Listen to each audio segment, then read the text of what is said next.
ಪಶ್ಚಿಮ ಬಂಗಾಳದಲ್ಲಿ ನಿನ್ನೆ 2 ಮೇಲ್ಸೇತುವೆ ಲೋಕಾರ್ಪಣೆಗೊಳಿಸುವುದರ ಜೊತೆಗೆ ಒಂದು ಹೊಸ ರೈಲು ಸೇವೆಗೆ ರೈಲ್ವೆ ಸಚಿವ ಅಶ್ವಿನಿ ವೈಷ್ಣವ್ ವರ್ಚುವಲ್ ಮೂಲಕ ಹಸಿರು ನಿಶಾನೆ ತೋರಿದರು. ಸಿಯೂರಿ ರಸ್ತೆ ಮತ್ತು ಕುಮಾರ್ಪುರ ರಸ್ತೆ ಮೇಲ್ಸೇತುವೆಗಳನ್ನು ಉದ್ಘಾಟಿಸಿದ ಅವರು ನೂತನ ಅಸನ್ಸೋಲ್ ಬೊಕಾರೋ ರೈಲು ಸೇವೆಗೆ ಸಚಿವರು ಚಾಲನೆ ನೀಡಿದರು.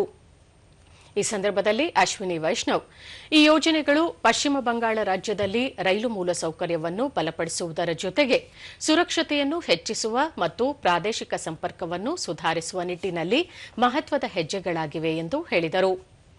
ಈ ವರ್ಷ ಪಶ್ಚಿಮ ಬಂಗಾಳದಲ್ಲಿ ರೈಲ್ವೆ ಇಲಾಖೆಗೆ ಸುಮಾರು 14,205 ಕೋಟಿ ರೂಪಾಯಿಗಳನ್ನು ಹಂಚಿಕೆ ಮಾಡಲಾಗಿದೆ. ಇದು 2009-2014 ನಡುವಿನ ಸರಾಸರಿ ಹಂಚಿಕೆಗಿಂತ 2 ಪಟ್ಟು ಹೆಚ್ಚಾಗಿರುತ್ತದೆ. ಅಲ್ಲದೆ ಪಶ್ಚಿಮ ಬಂಗಾಳದಲ್ಲಿ ಸುಮಾರು 92,000 ಕೋಟಿ ರೂಪಾಯಿ ವೆಚ್ಚದ ರೈಲ್ವೆ ಯೋಜನೆಗಳು ಪ್ರಗತಿಯಲ್ಲಿವೆ ಎಂದು ತಿಳಿಸಿದರು. ರಾಜ್ಯದ ಜನರಿಗೆ ರೈಲು ಸಂಪರ್ಕವನ್ನು ಹೆಚ್ಚಿಸಲು 1 ಡಜನ್ಗೂ ಹೆಚ್ಚು ಹೊಸ ರೈಲು ಸೇವೆಗಳನ್ನು ಪ್ರಾರಂಭಿಸಲಾಗಿದೆ ಎಂದು ಸಚಿವರು ತಿಳಿಸಿದರು.